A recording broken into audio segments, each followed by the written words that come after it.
Dear students, ভালো আছো নিশ্চয়ই? ফাইন। আজকে আমরা যেটা রয়েছে আলোচনা করব সেটা হচ্ছে প্রিজম আর হচ্ছে তোমার কাচের স্ল্যাব, তার ভেতর আলোর প্রতিসরণ। তাহলে কাচের স্ল্যাব জিনিসটা কি? কাচের স্ল্যাব হচ্ছে কাচের স্ল্যাব মানে কিছুই নয়, একটা মোটা কাচের স্কোয়ার ব্লক। তাহলে এর কটা তল রয়েছে কাচের স্ল্যাবে? A B C D E F G H. তাহলে একটা, দুটো, তিনটে, চারটে, পাঁচটা, ছটা তল রয়েছে, ছটা সমতল রয়েছে। তাহলে ছটা তল দ্বারা এটি আবদ্ধ। এবার আলো পড়তেই পারে একটা এন্ডে, তাহলে আরেকটা এন্ড দিয়ে বেরোবে। এবার যেহেতু বায়ু থেকে কাচের ভিতর পড়ছে, নিশ্চয়ই প্রতিসরণ হবে। কাচের প্রতিসরাঙ্ক আলাদা, তোমরা এই নিয়ে বিস্তর আলোচনা হয়েছে, প্রতিসরাঙ্ক নিয়ে, আলো কিভাবে বেঁকছে সেগুলো নিয়ে সবকিছু হয়ে গেছে। ন্যাচারালি এর ক্ষেত্রে স্ল্যাবের ভিতর প্রতিসরণ কি সেটা আমরা দেখবো। স্ল্যাব জিনিসটা বুঝে গেছো, আলো যে তলটায় পড়ছে এবং যে তল দিয়ে বেরোচ্ছে, এই দুটো তলকে বলা হয় প্রতিসারক তল, রিফ্র্যাক্টিং প্লেন। ঠিক আছে, এইবার বা রিফ্লেক্টিং সারফেস। ফাইন, এইবার চলে আসি প্রিজমের কথা। What is prism? যদি একটা ট্রায়াগোনাল প্রিজম, ত্রিভুজাকার প্রিজম বলি, তাহলে সেটা জিনিসটা কি? একটা ত্রিভুজ, একটা কাচের টুকরো, এটাও কাঁচ দিয়ে তৈরি হচ্ছে, ঠিক আছে, গ্লাস প্রিজম যেটা। তাহলে একটা কাচের টুকরো যেটা ত্রিভুজাকার, এবার সেটা যদি অনেকটা চওড়া হয়, পেছন দিকে যদি ওটাকে লম্বা করে দাও অনেকটা, যেমন লুডুর ছক্কা একটা স্কোয়ার, তা সেটাকে যখন আমি চওড়া করছি ঘনক হয়ে গেল। তাহলে এটা একটা স্কোয়ার, এটাকে পেছন দিকে টেনে দিয়েছি, শেপ হয়ে গেল, এটা ঘনকাকার কিউবিক শেপ হয়ে গেল। এইবার প্রিজমই তেমনি, যদি ট্রায়াগোনাল প্রিজম বলো, তাহলে ত্রিভুজটাকে পেছন দিকে টেনে দাও, যে স্ট্রাকচারটা পাবে সেটাই হচ্ছে প্রিজম। তার মানে সেটা যদি আঁকি, আঁকার ইজি ওয়ে কি? একটা প্রিজম আঁকে প্রথমে একটা সামন্তরিকা, ঠিক আছে, নিয়ে এখানে একটা ত্রিভুজ আঁকা। ঠিক একইভাবে এখানে একটা ত্রিভুজ।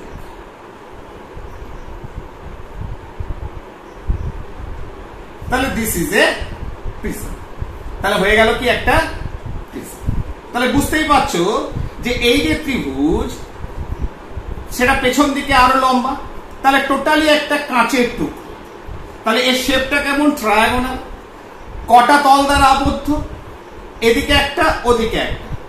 এটা একটা আয়তাকার তল, ওদিকে একটা আয়তাকার তল, নিচে একটা আয়তাকার তল। তাহলে যেভাবে তোমাদের বইতে পয়েন্টস গুলো আছে আমি ওইভাবেই দিচ্ছি, বুঝতে সুবিধা হবে। ডি ই এফ, আরেকটা কি আছে? এইচ জি, আরেকটা কি আছে? কে।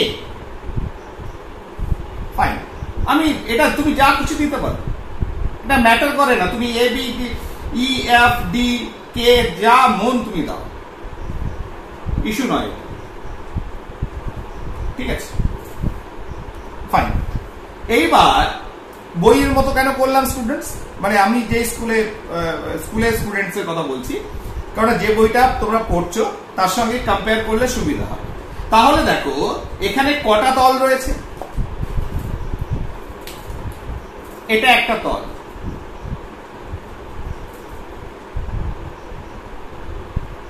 ক্লিয়ার?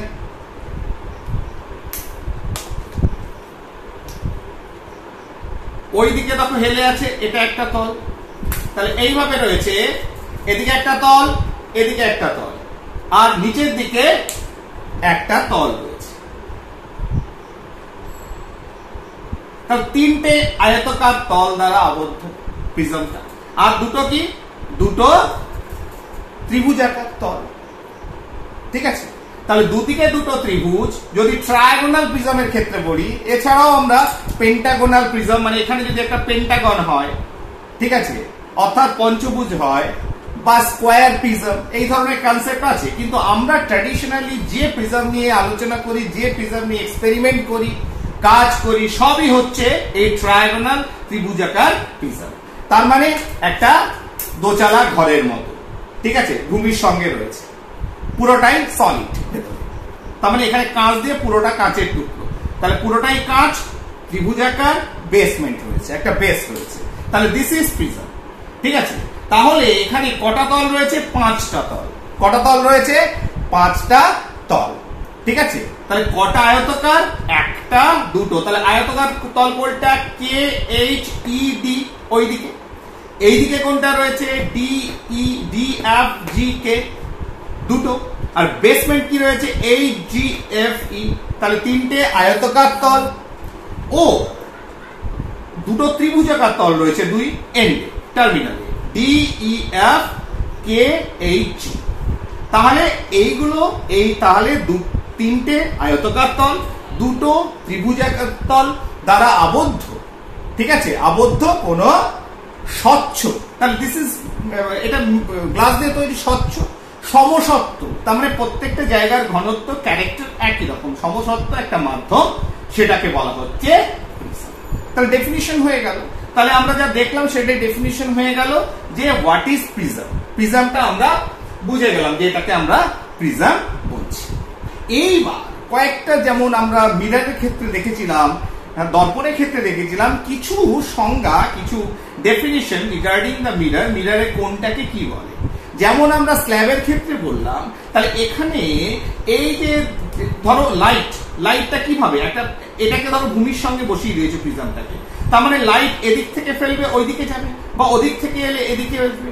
নিচ থেকে তো লাইট মারা যায় না, ঠিক আছে না, কারণ এটা ত্রিভুজ আকারের। তাহলে দুটো তলকে ইউজ করতে হবে লাইট পার করে তার রিফ্র্যাক্টিং, তার প্রতিসরণ কেমন হচ্ছে সেটা দেখার জন্য। তাহলে লাইট যে তলে পড়ে এবং যে তল দিয়ে বেরিয়ে যায়, এই দুটো তল, তাহলে এখানে কোন দুটো তলকে আমরা ব্যবহার করে থাকি? দুটো আয়তাকার তলকে ব্যবহার করে থাকি। তাহলে এই ক্ষেত্রে ধরো E H K D, E H K D, আরেকটা কি? ডি এফ জি কে, ডি এফ জি কে। তাহলে এই দুটো তল হচ্ছে প্রতিসারক তল। তাহলে এই দুটো তল কি হচ্ছে? প্রতিসারক তল। ঠিক আছে, যেখান থেকে লাইট পাস হচ্ছে এবং যে তল দিয়ে লাইটটা বেরিয়ে চলে যাচ্ছে, যেটাকে অ্যানালিসিস করছি। আর যা যা আছে সেটা বলে দিচ্ছি। ঠিক আছে, এইবার এই যে অ্যাঙ্গেল, অর্থাৎ দুটো প্রতিসারক তল, দুটি প্রতিসারক তল যে কোণ করে থাকে, যে কোণ করে থাকে, তাহলে দুটি প্রতিসারক তল যে কোণে মিলিত হয়, এখানে কোন কোন কোন ইডিএফ, তাকে প্রিজমের প্রতিসারক কোণ বলে। ঠিক আছে, প্রিজমের কি কোণ বলে? প্রতিসারক কোণ বলে। তাহলে এই প্রিজমের ক্ষেত্রে আমরা এই কোণটা তিনটে একই রকম হতে পারে, ঠিক না? তিনটে 60 ডিগ্রি করে হতে পারে, কোনো আপত্তি নেই, টোটাল 180 ডিগ্রি। এইবার তাহলে প্রতিসারক কোণ তোমরা বুঝে গেছো, প্রতিসারক তল তোমরা বুঝে গেছো। এইবার এই প্রতিসারক আরেকটা কি আছে? প্রতিসারক কোণ প্রান্ত রেখা, প্রান্ত রেখা। আরেকটা কনসেপ্ট আছে, দেখো ছোট জায়গা আমি মুছে মুছে করাচ্ছি বোঝানোর জন্য, তোমরা ইজিলি বুঝতে পারবে। এই যে দুটো প্রতিসারক তল, দুদিকে দুটো প্রতিসারক তল, তাই তো? তাহলে এই প্রতিসারক তল দুটো একটা রেখা দ্বারা মিলিত হয়েছে। তাহলে আমি যদি এখন কনসিডার করি এই দুটো হচ্ছে প্রতিসারক তল, যেটা একটু আগে লিখলাম যে এখান দিয়ে লাইট পাস করছে, তাহলে এটা প্রতিসারক তল। তাহলে প্রান্ত রেখা কি পেলাম? যে রেখা দ্বারা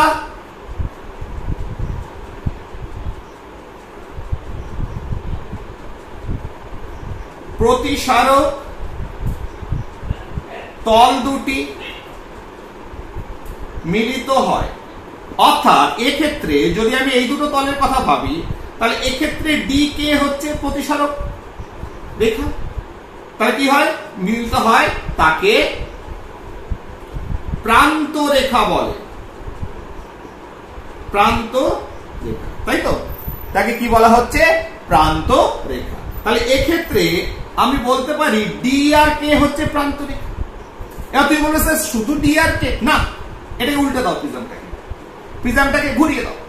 তাহলে ঘুরিয়ে দিলে এফজিও প্রান্ত রেখা হতে পারে, কিন্তু প্রোভাইডেড যে দুটো তল, এখানে তিনটে তল রয়েছে, তিন দিকে আয়তাকার তল, যেদিকে ঘোরাও না কেন, যখন আমি লাইট পাস করব, যে দুটো তল দিয়ে পাস হচ্ছে প্রতিসারক তল, যে রেখা দ্বারা মিলিত হচ্ছে, সেটাই হচ্ছে প্রান্ত রেখা।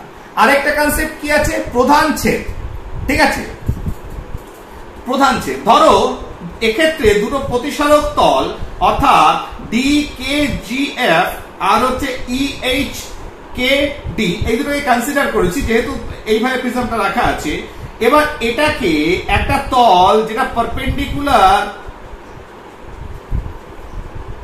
একটা তল, মাঝখানে একটা তল আমি কনসিডার করেছি, যেটা আমি কি করছি? এই দুটো তলকে লম্বালম্বি ভাবে কেটে দিয়েছি। ঠিক আছে, এটা কি করেছে? এই তলটা, এটাকে দুটো তলটাকে লম্বালম্বি ভাগে উপর থেকে নিচ পর্যন্ত কেটে দিয়েছে, আলাদা করে দিয়েছে। তাহলে এটাকে যদি বলি এ বি সি, তা এটাকে কি বলা হবে? এই তলটাকে, এই এ বি সিটাকে, এই এ বি সি যেটা পেলাম তল, এটা হচ্ছে প্রধান ছেদ। তা কি পেলাম? এই প্রিজমের প্রধান ছেদ। তাহলে প্রিজমের প্রতিসারক তল, তাহলে আমি এই দুটো তল কনসিডার করেছি, আমি ঘুরিয়ে দিলে নিচেরটা আর এটা কনসিডার করতে হবে। যে কোনো দুটো তল কনসিডার যখন করবে, দুটো সেই তলের রেসপেক্টে, প্রতিসারক তলের রেসপেক্টে প্রান্ত রেখা পাবো, প্রতিসারক কোণ পাবো, প্রধান ছেদ পাবো। তাহলে দিস আর দ্য সাম ডেফিনিশনস, সেগুলো আমরা একটা প্রিজমের ক্ষেত্রে দেখতে পারি। এবার চলে আসি আলোর প্রতিসরণ। What is the phenomena going on? কি হচ্ছে আলোর প্রতিসরণের ক্ষেত্রে? ঠিক আছে, আমি যদি প্রিজম প্রথমে এখানে দেখছি কাচের স্ল্যাব। ঠিক আছে, তাহলে কাচের স্ল্যাবে আমি পুরোটা করছি না, মানে 3 ডাইমেনশনাল 2 ডাইমেনশনালি দেখাচ্ছি। কাচের স্ল্যাব এরকম দেখতে, আলো পড়লো। তাহলে আলো যখন পড়লো, কোথা থেকে পড়লো? বায়ু থেকে পড়লো। কিসের ভিতর পড়লো? কাচের ভিতর পড়লো। ন্যাচারালি কাচের রিফ্র্যাক্টিভ ইন্ডেক্স বেশি হওয়ার জন্য, তাহলে আমরা গাড়ির কনসেপ্টে চলে আসি। যখন সেই গাড়ি চালিয়েছিলাম, তাহলে গাড়িটা বেঁকে গেল, কাছে চলে এলো অভিলম্বের কাছে। তাহলে I1, দিস ইজ R1। তাহলে I1 যাওয়ার কথা ছিল এরকম, গেল না। তাহলে কি হলো? তোমার এইভাবে বেঁকে গেল, নিয়ে যখন এখানে পড়লো, এখানে অভিলম্ব আঁকি। তাহলে এখানে যদি অভিলম্ব আঁকি, তাহলে কি হবে? এটা R1, এটা একই কোণ করে পড়লো। যে কোণে এখানে যে দুটো, এই দুটো প্যারালাল, যে কোণে বেরোলো সেই একই কোণের মাপ হবে এই দুটো। কিন্তু যখন এখান থেকে কাচের স্ল্যাবের এক প্রান্ত থেকে আরেক প্রান্ত পড়লো, তারপরে যখন বেরোলো, ন্যাচারালি এটা আবার বেঁকে যাবে। এটা আবার কি হবে? বেঁকে যাবে। ঠিক আছে, তার মানে পড়েছে, কাছে চলে এসছে, আবার এখানে পড়লো, আবার দূরে চলে গেছে। আলটিমেটলি কি হলো দেখো, যদি আমি টানি এই রেখাটাকে, তাহলে কোনো কৌণিক চ্যুতি হলো না, ঠিক আছে, শুধুমাত্র পাশাপাশি সরে গেল। তার মানে একটা কাঁচের বা এদিক থেকে যদি আমি এটাকে করি, তাহলে আপতিত রশ্মি আর প্রতিষ্ঠিত হয়ে যে রশ্মিটা বেরিয়ে গেল, বোথ আর প্যারালাল, ঠিক আছে, একে অপরের সঙ্গে প্যারালাল। তার মানে কোন রকম কৌণিক চ্যুতি ঘটলো না। কার ক্ষেত্রে? কাচের স্ল্যাবের ক্ষেত্রে। আদৌ কি কৌণিক চ্যুতি ঘটলো কি ঘটলো না, ঠিক আছে, সেটা আমরা এখনই প্রমাণ করব। এইবার সেম ফেনোমেনা যদি আমি প্রিজমের ক্ষেত্রে দেখি, তাহলে প্রিজমটাকে আমি 2 ডাইমেনশনালি আঁকি। একটা প্রান্ত আঁকলেই বোঝা যাবে যে ঘটনাটা কি ঘটছে।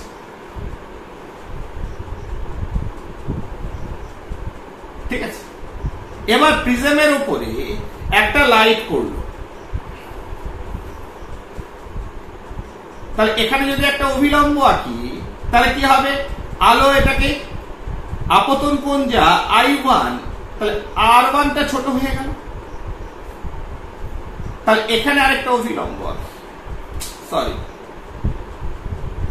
অভিলম্বটা ঠিক মতো আঁকা হলো না, সরি,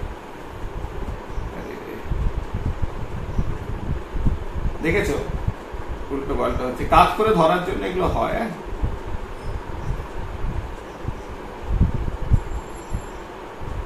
ঠিক আছে, তাহলে এখানে R1 আকারে পড়লো, পড়ার পর যখন বেরোবে তখন কি হবে?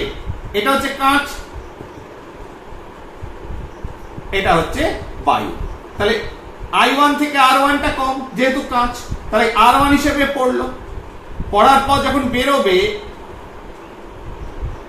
I2টা আবার বড় হয়ে গেল, তাহলে R1 এর থেকে I2টা আরো কি হয়ে গেল? আরো বড় হয়ে গেল। তাহলে আলটিমেটলি যদি বলে এর ক্ষেত্রে কি কৌণিক চ্যুতি হয়েছে? হয়েছে। কিরকম?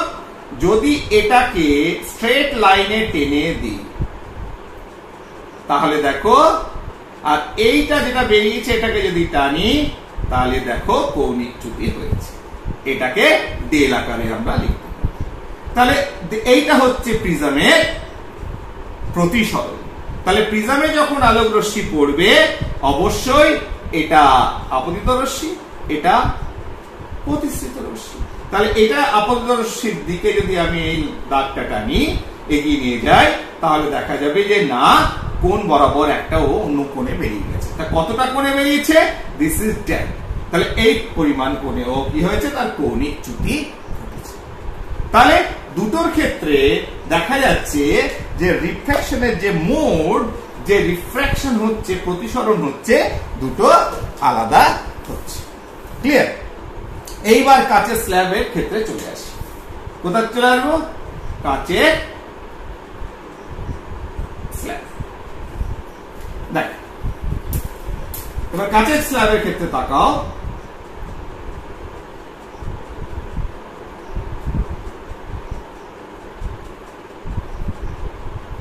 ইউজিং ডিফারেন্ট কালার্স, একটু অন্য রং ইউজ করি। আলোক রশ্মি পড়ে, দিস ইজ I1। তাহলে কি হবে? যখন কাচের ভিতর পড়লো তখন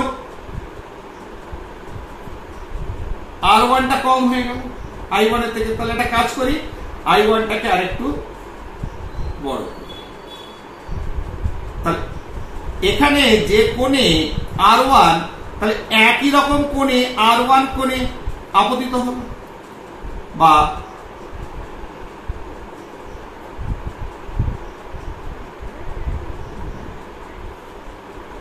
ঠিক আছে না? তাহলে এখানে কি কোণে আপতিত হলে? R1 এই আপতিত হলো। এইবার যখন বেরোলো, তাহলে কোণ ইজ ঠিক।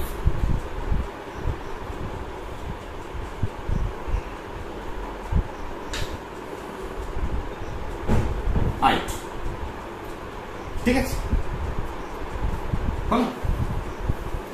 এইবার দেখো, তাহলে এই কোণটা, তাহলে যখন একটা রশ্মি যখন কাচের ভেতর দিয়ে আসছে, সে তো স্ট্রেট আসবে ন্যাচারালি। তাহলে যদি স্ট্রেট আসে, তাহলে কি হবে? তাহলে এই দুটো কোণ R1 আর এইটা কোণ, মানে অর্থাৎ কাঁচের ভেতর যে কোণ নিয়ে ঢুকছে, কাঁচ থেকে যে কোণ নিয়ে বেরোচ্ছে, তাহলে তার আগে পর্যন্ত তোমার R1 এই দুটো সেম হবে। তাহলে সেটাই যদি হয় তাহলে এইটার ক্ষেত্রে ভালো, অর্থাৎ বায়ু থেকে কাঁচ, sin I1 by sin R1 is equal to mu ধরলাম। ঠিক আছে, এবার ধরো কাঁচ থেকে বায়ু, sin R1 by sin I2 is equal to কি হবে বলো? বায়ু থেকে কাঁচের যা প্রতিসরাঙ্ক, কাঁচ থেকে বায়ুর প্রতিসরাঙ্ক কি হবে? ঠিক উল্টোটা। কাঁচ থেকে বায়ু থেকে কাঁচে যা হচ্ছে, তাহলে কাঁচ থেকে বায়ুতে কি হবে?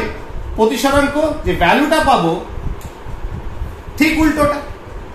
তাহলে সেটাই যদি হয় তাহলে দেখো sin I1 by R1 into এই দুটোকে গুণ করে দাও, এটা 1 এটা 2, তাহলে ইকুয়েশন 1 ইনটু ইকুয়েশন 2 যদি করো তাহলে sin R1 by sin I2 is equal to mu into 1 by mu কেটে গেল, sin R1 কেটে গেল, তার মানে sin I1 এটা যদি এদিকে নিয়ে এসো is equal to sin I2 বা I1 is equal to I2, অর্থাৎ I1 আর I2 কি হলো? সমান হলো। তাহলে I1 আর I2 যদি সমান হয় তার মানে এর কোনো কৌণিক চ্যুতি ঘটেছে? নো। তার মানে শুধুমাত্র কি হয়েছে? এটা পাশাপাশি সরে গেছে। কতটা সরেছে? এটা যদি কিউ ধরো, এখান থেকে ডিসটেন্স যদি কিউ ড্যাশ হয় তাহলে কতটা সরেছে? কিউ থেকে কিউ ড্যাশ এতটা সরে এসেছে। এটা কি পার্শ্বীয় সরণ। কিন্তু আমরা দেখলাম I1 অর্থাৎ যে কোণ নিয়ে বায়ু থেকে কাঁচে প্রবেশ করেছে, কাঁচ থেকে যে কোণ নিয়ে বায়ুতে প্রবেশ করেছে, I1 is equal to I2, both are same। এটা আমরা প্রমাণ করে ফেললাম। ঠিক আছে, তার মানে এর কোনো ধরনের কৌণিক চ্যুতি ঘটছে না, শুধুমাত্র কি হচ্ছে? পার্শ্বীয় সরণ হচ্ছে, পাশাপাশি সরে যাচ্ছে। ঠিক। এইবার প্রিজমের ক্ষেত্রে, তা প্রিজমের ক্ষেত্রে একটা জিনিস বলে দিই, প্রিজমের ক্ষেত্রে যে আমরা একটু আগে দেখলাম যে হ্যাঁ, প্রিজমের ক্ষেত্রে যখন আলো পড়ে তার কৌণিক চ্যুতি ঘটে। এবার সেই কৌণিক চ্যুতির ভ্যালুটা, যে কৌণিক চ্যুতি কি করে আমি বার করব যে তার মান কত, সেইটা একটু জায়গা নিয়ে করতে হবে। তা আমি জানি না এখানে ধরবে কিনা, এটা একটা প্রতিবন্ধকতা আছে। ঠিক আছে, তাহলে একটু আগে যে ছবিটা আমি আঁকলাম প্রিজমের ক্ষেত্রে, সেই ছবিটা আমি আঁকছি, একটু সময় নিয়ে আঁকছি। ঠিক আছে, জাস্ট প্রিজমে যে প্রতিসরণটা দেখালাম, যে ডেল যেটা পেয়েছি, সেই একই ছবি আঁকবো, কিন্তু আমি একটু সময় নিয়ে ছোট্ট করে আঁকছি, তোমার যাতে আমি টোটাল যে ইকুয়েশন অর্থাৎ ডেলের ভ্যালুটা কি বেরোবে, কি করে ডেলটাকে বার করতে পারি, সেটা করার জন্য, সেই জন্য দাঁড়াও একটু সময় চেয়ে নিচ্ছি। ঠিক আছে,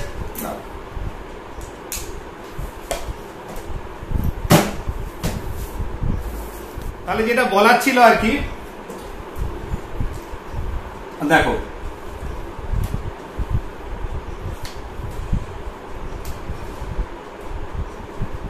সেম পিকচার আমি আঁকলাম যে পি কিউ, ভালো করে আগে ব্যাপারটা বোঝো তারপরে প্রমাণ হবে। পি কিউ পড়েছে প্রিজমের উপরে, প্রিজমের 2 ডাইমেনশনালি দ্বিমাত্রিক ভাবে আমি প্রতিসরক তল কোনটা? এ সি, পেছন দিকে আরো আছে। ঠিক আছে, তাহলে এই ঘটনাটা ধরো মাঝামাঝি ঘটেছিল, সরি। এইবার দেখো, তাহলে এই তলের উপর পি কিউ পড়লো I1 আপতন কোণ নিয়ে, প্রতিশ্রিত হলো, প্রতিসরণ কোণ R1, একই কোণে এই তলে পড়লো, তলার পর লম্ব আঁকলাম, আবার আপতন কোণ এই প্রতিষ্ঠিত হয়ে এই আপতন কোণ R1 এ পড়লো, আবার যখন বায়ুতে প্রবেশ করছে তখন আবার প্রতিসরণ কোণটা বড় হয়ে গেল I2। তাহলে আলোটা এইভাবে এসে সোজা যে আবার নিচের দিকে বেঁকে গেল। এই দুটো কি লম্ব টেনেছিলাম, দুটো এক জায়গায় একটা পয়েন্টে যোগ হয়েছে n। এইবার কতটা চ্যুতি কোণ, চ্যুতি কতটা ঘটেছে, অ্যাঙ্গেল অফ ডেভিয়েশন।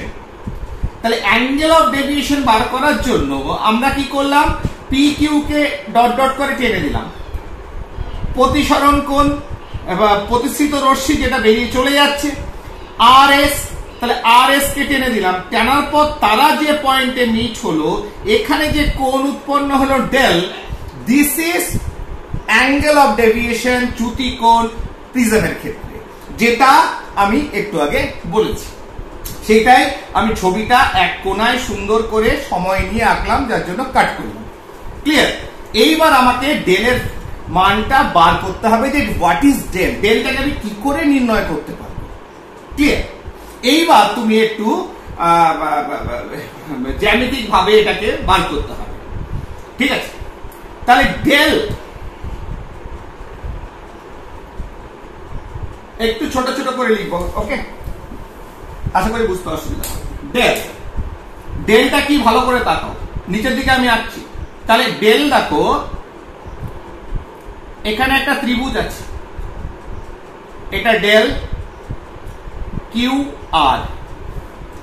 তাহলে এখান থেকে আমি কাট করে ক্রপ করে এটা নিয়ে এলাম, ও পয়েন্ট কিউ আর ত্রিভুজের বাইরে। তাহলে এই ত্রিভুজটার বহিস্থ কোণ হচ্ছে ডেল। বহিস্থ কোণ ডেল মানে হচ্ছে তার বিপরীত দিকে দুটো অন্তস্থ কোণের যোগফলের সমান। তার মানে কোণ ডেল ইজ ইকুয়াল টু কোণ ও কিউ আর প্লাস কোণ ও আর কিউ। ঠিক আছে? তাহলে এটা আমরা জানি যে জ্যামিতিক চিত্রে যে কোন ত্রিভুজের বহিস্থ কোণ হচ্ছে তার বিপরীত প্রান্তে দুটো অন্তস্থ কোণের যোগফলের সমান। তার মানে এই কোণটা আর এই কোণের যোগফলের সমান। তাহলে এটা ডেল প্রাইমারি পর্যায়ে পেয়ে গেলাম। এবার এই কোণটা কে, ও কিউ আর কে। দেখো কোণ ও কিউ আর সমান সমান কি, ও কিউ আর। এই কোণটা দেখো, এই কোণটা অ্যাকচুয়ালি যখন আপতিত হয়ে প্রতিষ্ঠিত হয়েছিল এটা তো চ্যুতি কোণ। তাহলে কার চ্যুতি কোণ? প্রিজমের অ্যাঙ্গেল অফ ডেভিয়েশন নয়, আলো থেকে যখন কাঁচে প্রবেশ করেছিল।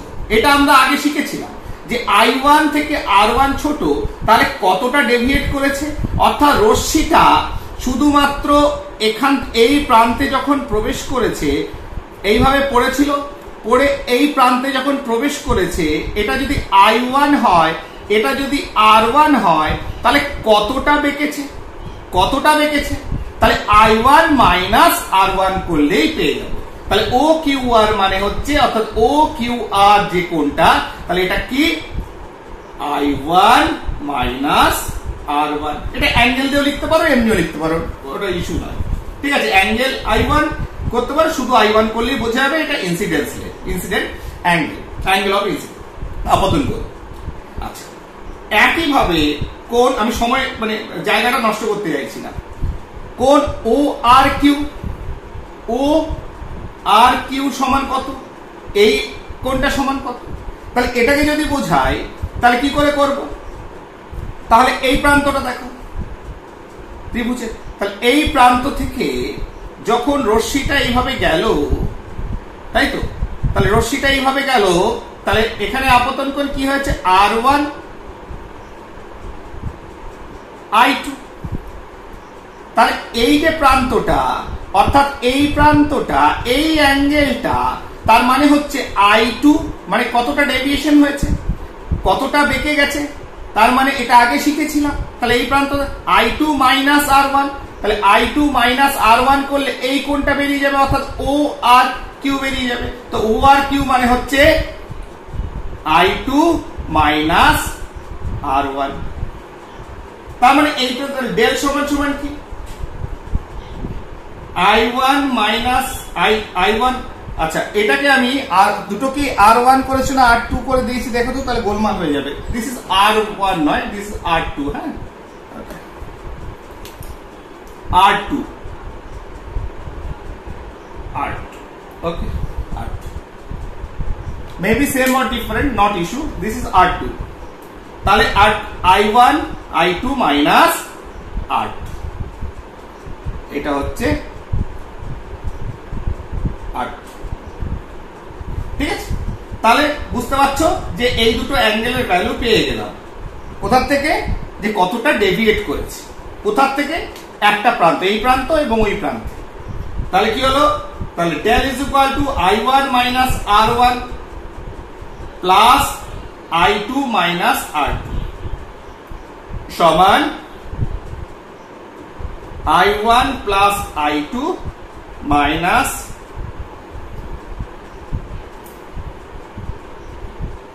R1 plus R2, ঠিক আছে, minus R1 plus R2, this is equation 1, ঠিক আছে। তাহলে ডেলের একটা প্রাথমিক পর্যায়ে আমি পেয়ে গেলাম যে I1 plus I2 minus of R1 plus R2, এখান থেকে বার করা যেতে পারে, ঠিক আছে। এইবার আরেকটু মডিফাই করছি, কি রকম, আচ্ছা এই তোমার চতুর্ভুজটা দেখো AQNR, এই চতুর্ভুজটা যদি দেখা যায় তাহলে দেখো চারটে অ্যাঙ্গেল নাও, RAQ,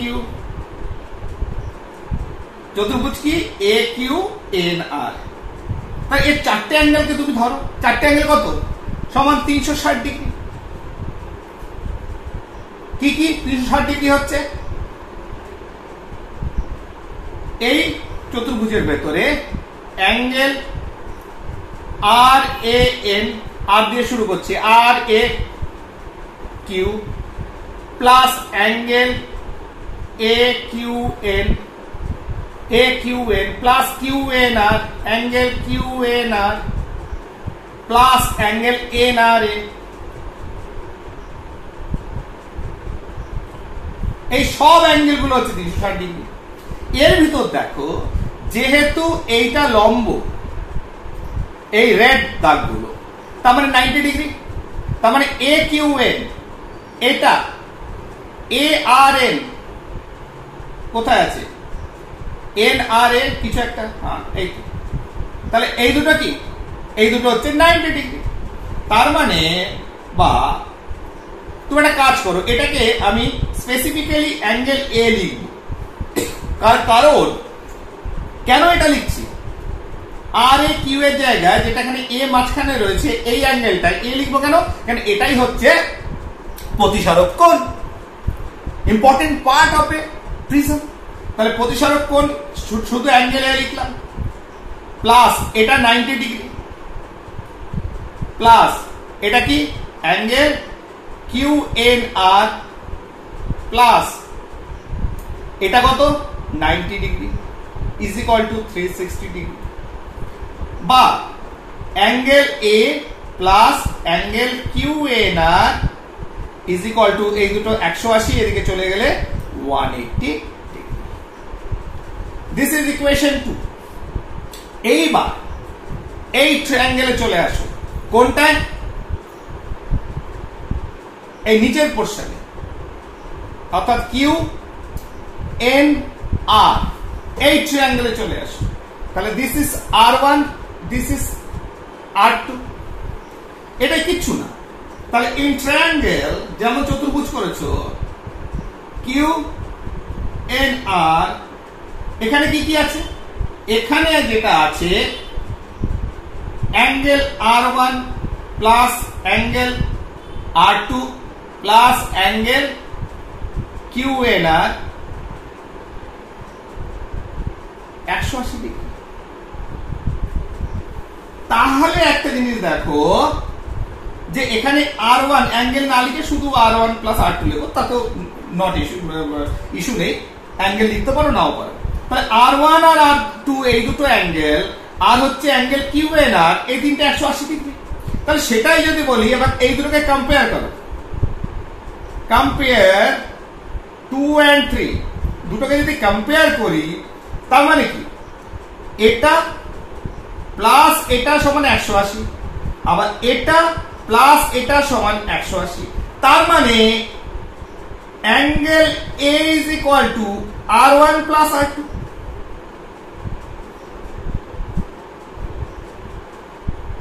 4 নম্বর সূত্র তাহলে অ্যাঙ্গেল A মানে কি R1 plus R2 তাহলে R1 plus R2 এর ভ্যালুটা এখানে বসিয়ে দাও অতএব ডেল চ্যুতিকোণ সমান I1 প্লাস বা angle I1 plus angle I2 minus প্রতিসারক কোণ A তাহলে এই প্রমাণটা দেয় এই জিনিসটা খুবই সিম্পল এর থেকে কঠিন জিনিস অঙ্কে করেছো প্রমাণ তাহলে এই জিনিসটা কিন্তু করতে দেয় তার ভিতর জটিলতা কিছু নেই খুব সোজা ভাবে যে ডেল চ্যুতিকোণ প্রিজমের ক্ষেত্রে is equal to I1 angle of incidence আপতন কোণ এবং প্রতিসরণ কোণ যেটা তোমার কি হচ্ছে I2 যেটা প্রিজম থেকে বেরিয়ে যাচ্ছে ঠিক আছে I1 plus I2 minus of কি অ্যাঙ্গেল অফ প্রিজম অর্থাৎ অ্যাঙ্গেল অফ রিফ্র্যাকশন কার ক্ষেত্রে প্রিজমের ক্ষেত্রে প্রতিসারক কোণ যেটা বেরোবে তাই তো ফাইন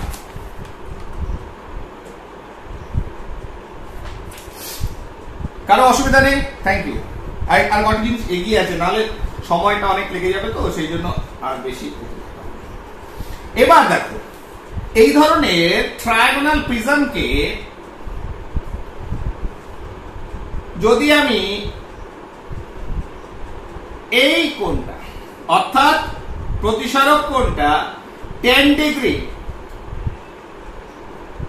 বা তার কম করি প্রতিসারক কোণ কোন প্রিজমের ক্ষেত্রে যদি 10 ডিগ্রি বা তার কোণ হয় তাহলে এই ত্রিভুজটা যেটা পেলাম যে ত্রিভুজাকৃতি যে দুটো তল রয়েছে সেই ত্রিভুজটা কেমন হ্যাঁ দ্বিসমবাহু আইসোস্কেল ট্রায়াঙ্গেল ঠিক আছে তা এই ধরনের প্রিজমকে বলা হয় পাতলা প্রিজম ঠিক আছে না কেমন এগুলো পাতলা তাহলে প্রতিসারক কোণ 10 ডিগ্রি বা তার কম 10 ডিগ্রি থেকে বাড়াতে পারো 20 ডিগ্রি 30 ডিগ্রি 60 ডিগ্রি ঠিক হতে পারে তাই এর পেছন দিকে বেরিয়ে গেল এখানে একটা ত্রিভুজ আছে তাহলে এটাকেই যখন সরু হয়ে যাচ্ছে সমদ্বিবাহু ত্রিভুজ হয়ে গেল ঠিক আছে তাহলে এটা কত 10 ডিগ্রি বা তার কম এইবার একটা প্রশ্ন আসে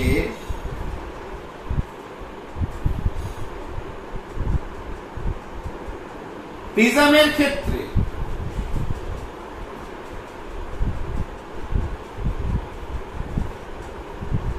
ন্যূনতম চ্যুতিকোণ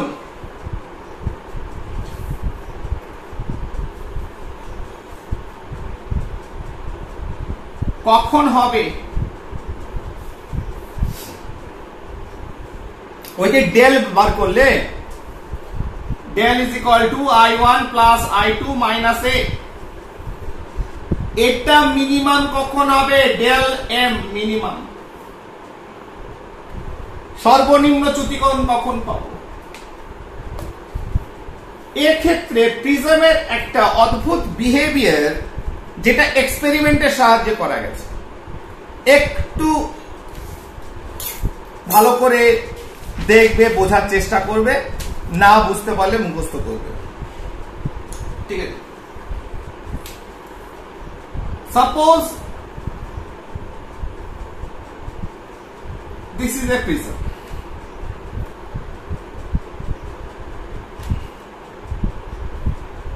আমি প্রিজমটাকে কেমন রাখলাম একটু কাজ করেই রাখলাম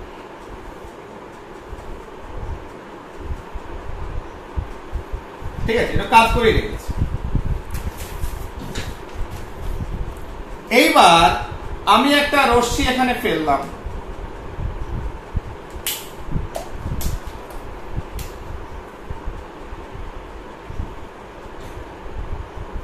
চেক গেল। তাহলে দিস ইজ রে নাম্বার 1 বেরিয়ে গেল। তাহলে অ্যাঙ্গেল অফ ডেভিয়েশন কোনটা?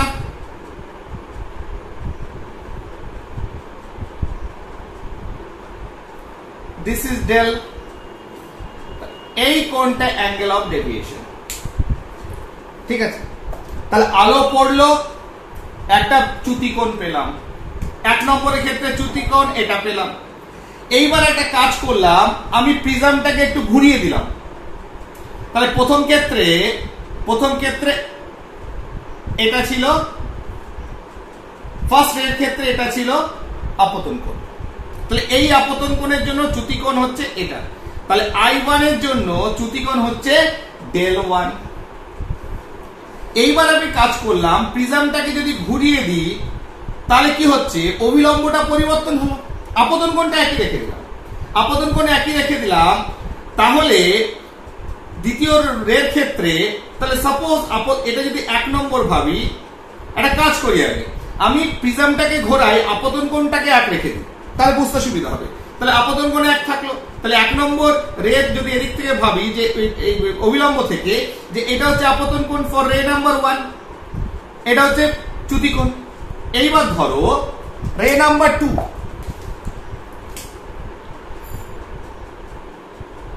তার মানে প্রিজমটা ঘোরালে অভিলম্ব পরিবর্তন হলো, আপতন কোণ পরিবর্তন হলো, I2 ফর 2 নম্বর।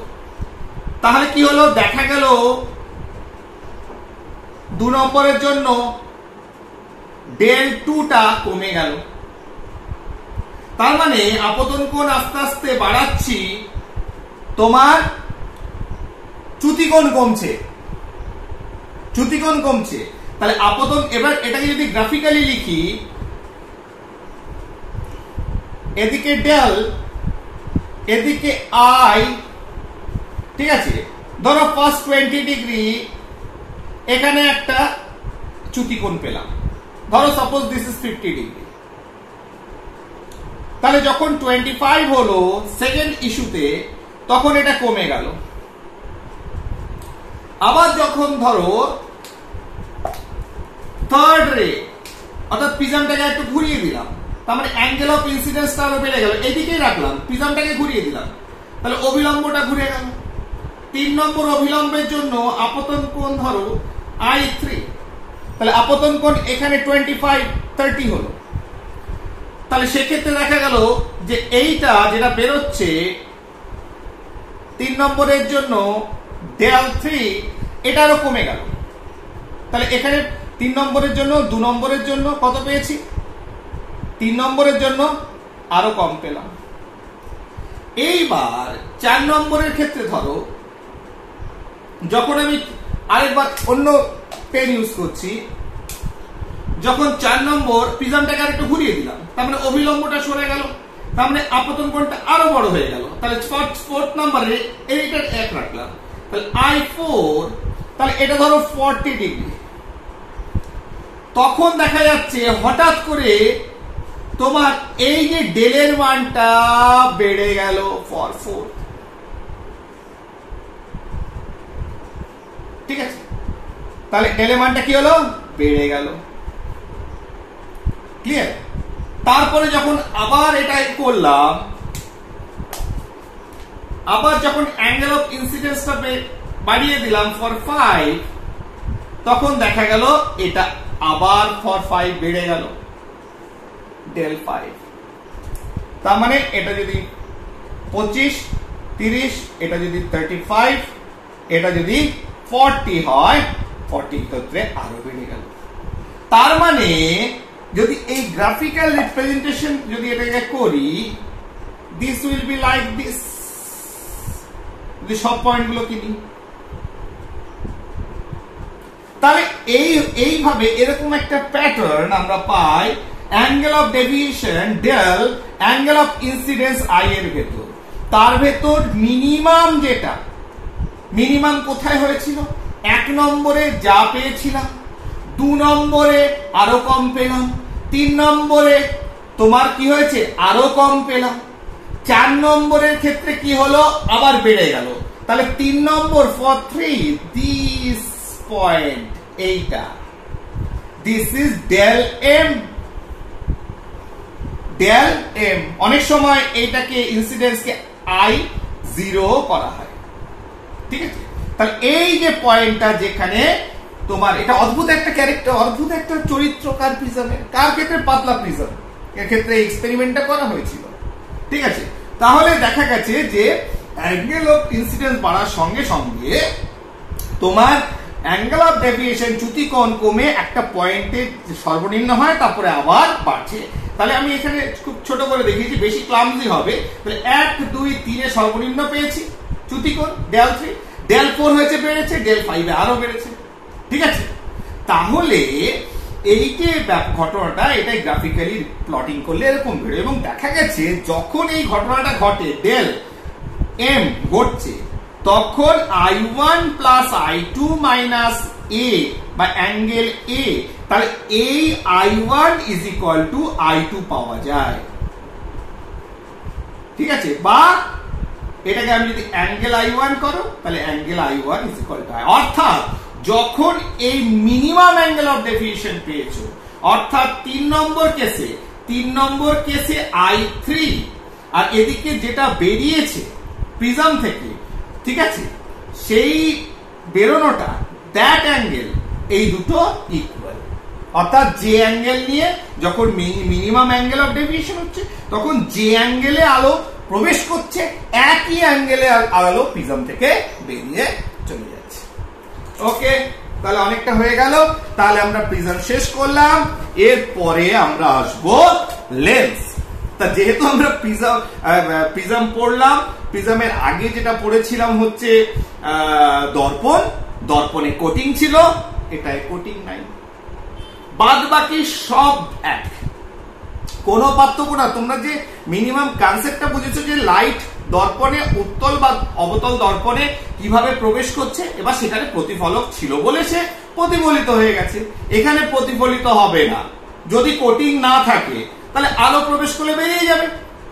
তা দেখবো বেরোলে কি হয়, কিন্তু লজিক সেম রাখবো, তাহলে দেখবে এক্ষেত্রেও লেন্স পড়তে বেশিক্ষণ লাগবে না। ওকে, আজকের মতো থ্যাংক ইউ।